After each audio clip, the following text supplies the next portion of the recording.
비긴에 이어 라이, 스티그마, 퍼스트 러브, 리플렉션, 마마, 어웨이크까지 연달아 6개가 릴리즈 되었습니다.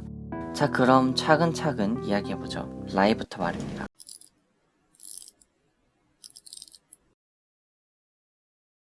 지난번 비긴을 설명하면서 해당 쇼트 필름이 처음부터 끝까지 데미안의 내용을 그대로 따르고 있다고 말씀드렸습니다.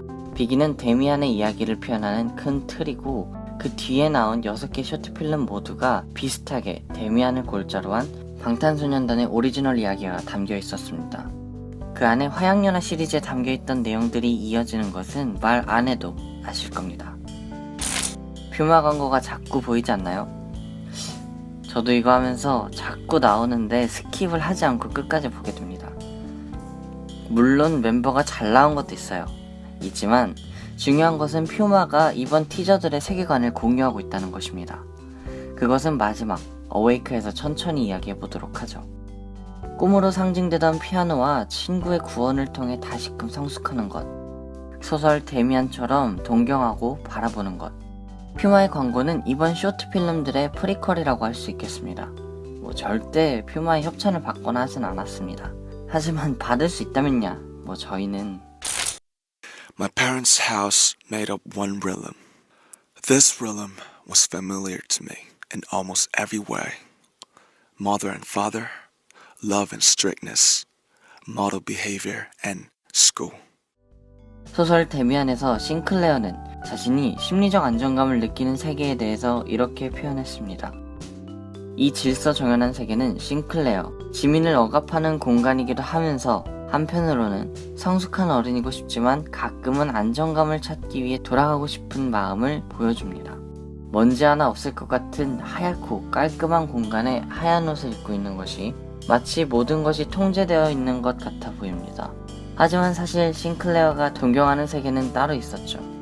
낯설고 으스스하며 거짓말마저도 동반되기도 하고 양심의 가책이 느껴지는 두려운 세계. 다양한 감정과 모습들이 혼재되어 있는 곳, 청춘입니다. 카메라와 로봇팔은 질서정연한 세계에서 청춘에 대한 동경을 억압하는 것들이면서 내가 벗어나지만 않는다면 따뜻한 울타리가 되어줄 수도 있는 것들, 예를 들어 부모님, 엄격함, 학교 등이 될 수 있겠습니다. 로봇팔이 알을 깨고 나오는 새의 사진을 보여줍니다. 알을 깨고 나오는 것은 성숙, 즉 어른이 되어가는 것이죠. 지민은 이에 대해서 마치 모른다는 듯 어깨를 으쓱이는데 그 모습이 주민되는 순간에 눈을 아래로 피합니다.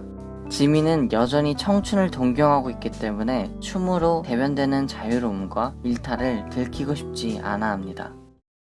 이어 들어보이는 카드는 베어먹은 사과. 사과는 선악과를 묘사하며 모티프이자 원죄인데 이미 베어먹은 선악과를 보여주자 지민의 표정이 굳습니다. 사과는 어김없이 데미안에서도 등장하는데요. 싱클레어는 일진, 불량아와 어울리기 위해서 마치 일탈을 한 것처럼 과수원에서 사과를 훔친 이야기를 지어냅니다. 아담과 하와가 베어문 사과가 그들이 원죄를 저질러 에덴 동산에서 쫓겨나게 된 것처럼 싱클레어가 꾸며낸 사과 이야기는 싱클레어가 심리적 안정감을 느끼던 세계, 에덴 동산으로 돌아갈 수 없는 결과를 초래하게 됩니다. 에덴 동산은 영원히 머물고 싶은 낙원. 어리광이라고 하면 조금 공격적일까요?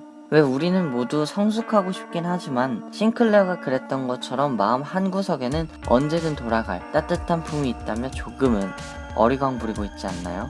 지민은 병실에 앉아있는데 교차되는 알약, 풀꽃 수목원, 병실 침대는 제이홉을 연상하게 합니다. 카드에 이바라고 써있는 글자가 보입니다. 월 2에서 월이는 이브를 보고 이바라고 부르죠. 발음이 안 된다는 설정도 있지만 사실 이바는 이브를 의미하는 스페인어라고 합니다. 이브, 즉 하와라는 단어를 보자 지민은 옆에 제이홉 자리를 바라보게 됩니다. 하와인 제이홉 역시 원죄 같은 무언가를 통해 성장통을 겪을 것이라는 일종의 암시입니다. 지민은 제이홉이 있어야 할 자리를 향해 베개를 휘두릅니다. 베개에서 깃털이 나오며 베개 싸움을 하고 있는데 이 모습은 청춘, 기존 틀에 대한 반항 등으로 끊임없이 언급해왔던 장비고의 품행제로의 한 장면을 오마주합니다. 이미 벗어난 그리고 추방된 에덴 동산은 돌아갈 수 없습니다. 안정감 있는 공간으로 돌아갈 수 없이 성숙으로 나아가야만 하는 압박감은 지민을 괴롭게 만들고 청춘에 대한 그리움은 슬픔, 우울함 등을 나타내는 가득 담긴 물처럼 나타납니다. 물들이 위로 흐르고 다시 담기는 것은 한편으론 되돌아가고 싶어 하기도 하는 그의 모습을 나타내죠. 거짓말은 지민이 머물고 싶던 안정된 세계를 벗어날 수 있게 해주는 계기이면서도 다시는 에덴 동산으로 돌아갈 수 없게 막는 원죄로 작용합니다.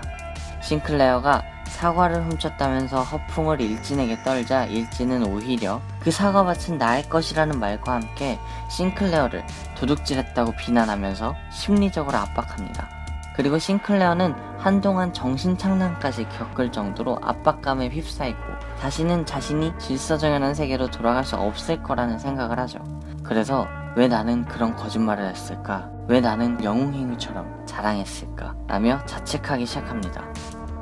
이 거짓 속에 헤어날 수 없어 내 웃음을 돌려놔줘.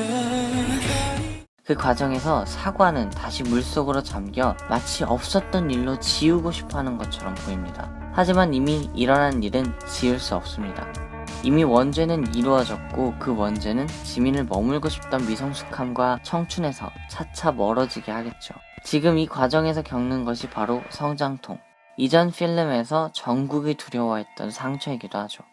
아무리 되돌아가고 싶어도 선악과를 베어무는 일을 되돌릴 수는 없습니다. 언젠가는 일어날 운명이니까요. 그래서 지민은 다시 카메라를 똑바로 쳐다보고 의미심장한 미소를 지어 보입니다.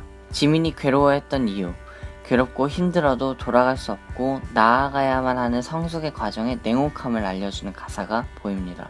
그림 속 이상 속에 지민은 베어문 사과처럼 생겼으면서도 동시에 알처럼 보이는 곳에 갇혀 있습니다.